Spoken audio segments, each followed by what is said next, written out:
Now from Doha is Zeidon Alkinani. He's the founding director of the Arab Perspectives Institute. Thank you very much for being with us here on Al Jazeera. I want to ask you first about this threat from the U.S. president that if Iran does not open the Strait of Hormuz in 48 hours, he will begin to target Iran's power plants. And given that Iran has promised it will go eye for an eye on threats from the U.S. and Israel, how concerning is this for Gulf states? It is very concerning. It's a further escalation, an enhancement of the current military attacks. There seems to be a much more focus on the energy infrastructures from both sides. To be honest, there's perhaps essentially three scenarios for where this war could go. The most preferred options by most parties in the region, apart, of course, perhaps from Israel and Iran in the short term, is controlled de-escalation. And we're already seeing indirect negotiations and attempts, likely through the Gulf mediators, leading to a gradual reduction in strikes on both sides, given the implications it's presenting to these countries. And hoping that the Strait of Hormuz stays open and oil prices stabilize, and each side, such as the Israelis or the Americans and even the Iranians, would claim a limited victory. Such a thing could eventually end the war quickly without major regional spillover, but it wouldn't end the political consequences in the long term, given that such a controlled de-escalation wouldn't put a permanent end to the Israeli and the Iranian expansionist military aggressions in the region. The middle scenario could be a prolonged limited conflict, and this seems to be the most likely path by now, where we witness the continued Israeli and US strikes that are continuing on a daily basis. Ongoing Iranian missiles and proxy attacks, despite the Israeli claims of limiting them significantly. But it wouldn't do a wider full-scale war. But also at the same time, it leaves a very strong uncertainty about a real resolution. And in this case, we would enter a long war of attrition, but with much more severe economic pressure and periodic escalations. The worst case scenario, which was the final scenario that everyone is trying to prevent, is a full regional war. And this is obviously the dangerous tipping point here, where if these escalations continue, the US and Iran might get closer to a direct conflict. Iran would insist on closing the Strait of Hormuz and refuse the threats or the conditions that the Trump administration is putting on the table, given the economic pressure and the accountability he's being faced domestically in the US, but also globally from his EU partners. Right. And continuing the targets towards the Gulf states and energy infrastructures. And we know how that has reflected towards the global economic crisis. Right. And so those all sound like they kind of snowball one to the other, right? You have the best case scenario and then it snowballs down to the worst case scenario. So if we look at what you consider the best case scenario, which is finding some sort of de-escalation around the Strait of Hormuz, you said it's probably not going to end the conflict because it wouldn't perhaps lead to a ceasefire or a peace treaty of sorts. But is there a way that it could? Is it not? Do you not think that, like, we have to start somewhere? So maybe this could be the place we start? It could be. It could either be the place to start, or it could also be a key trigger to even further escalate the conflict. It seems like that the economic pressures on all sides are making all the parties involved realize the importance of the Strait of Hormuz economically to the region and to the global economy, which is also perhaps why President Trump's rhetoric has gradually changed from requiring a complete surrender to perhaps being a bit open in seeing potential ways or new faces for a regime change. And in recent days, we noticed him proposing or indicating winding down the war. So it seems like all eyes are on the Strait of Hormuz, given the economic implications it has erupted from this conflict. But it also could indicate that there might be a potential willingness in trying to find a temporary solution to the Strait of Hormuz, where all parties could agree on it and leave the war simultaneously to continue in its own path, where the conflict or the military escalation could be separated from the economic crisis coming out of the Strait of Hormuz.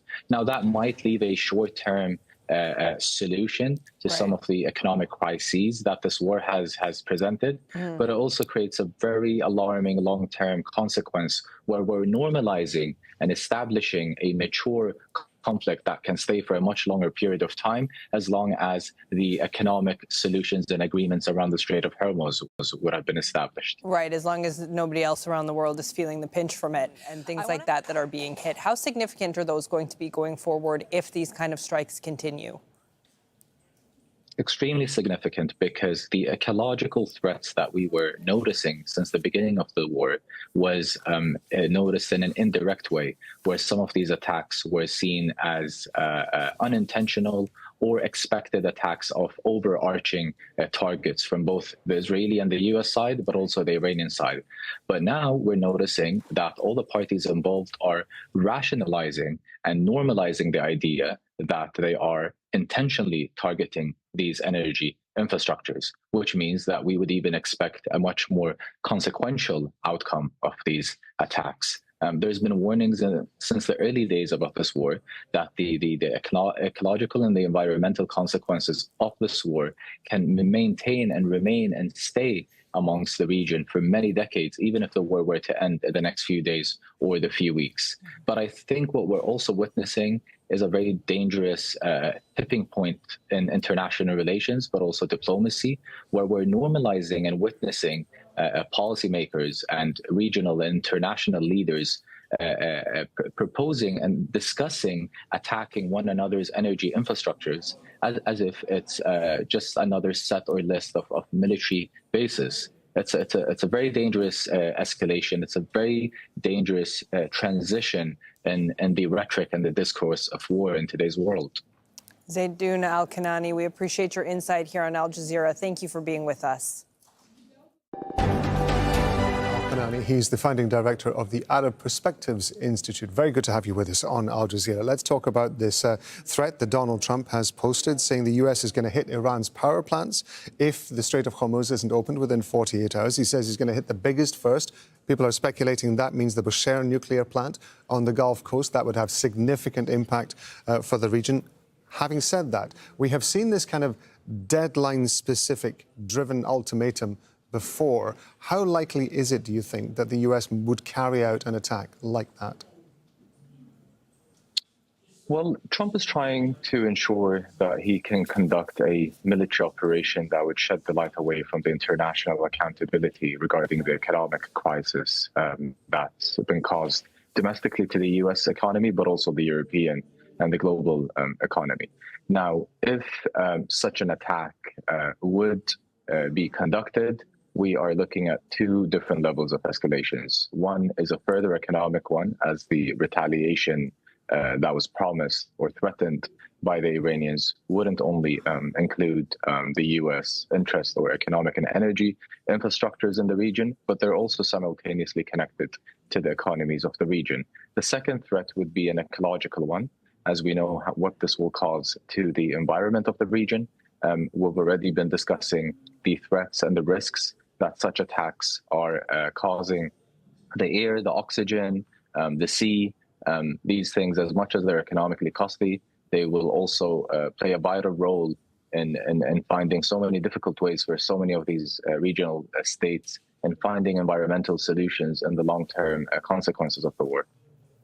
We've just seen Iran's military targeting a city in southern Israel, about 13 kilometers away from a key Israeli nuclear facility. They say that's because Israel had hit the Natanz nuclear facility in Iran. Now, March 18th, Iran's parliamentary speaker had said that they were now operating a, quote, eye for an eye approach to the war. Are we seeing this playing out in the kind of targeting that we're seeing on both sides? And what is the risk that if that continues of an escalation? Well, there seems to be definitely a shift in the military attacks from both sides. In the early days of the war, it seemed like the US and Israel had a clear set of targets that they were focusing on, a very short list, given that they're, particularly from the American side, that there may have been an assumption that this war might be determined from their perspective once the assassination of the supreme leader is completed. We then noticed that there was a sort of a chaotic reaction from both sides, even in the response that was conducted from the Iranian side, which certainly included more attacks and targeting to the GCC neighbors rather than Israeli and US targets. Now it seems like this eye for an eye strategy isn't only conducted by the Iranians, but it's also conducted publicly, even noticed from the rhetoric by President Trump, where if you are to focus on one energy infrastructure, another energy infrastructure will be responded towards, similarly to any military bases, and so on. It seems like, and we can also predict that once a particular energy infrastructure is attacked, or an oil facility, or a resource island, we perhaps would even predict that an upcoming attack on the other side would permit.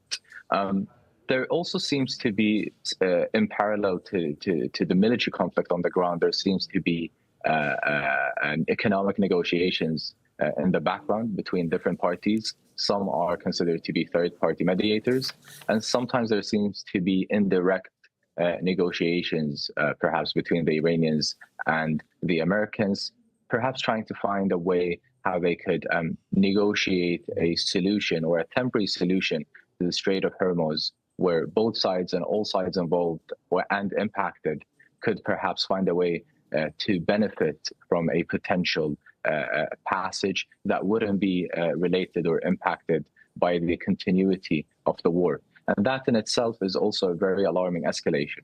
Now, economically speaking, it might be better news for the countries that are facing economic challenges for the enormous change in the oil prices and the fuel prices.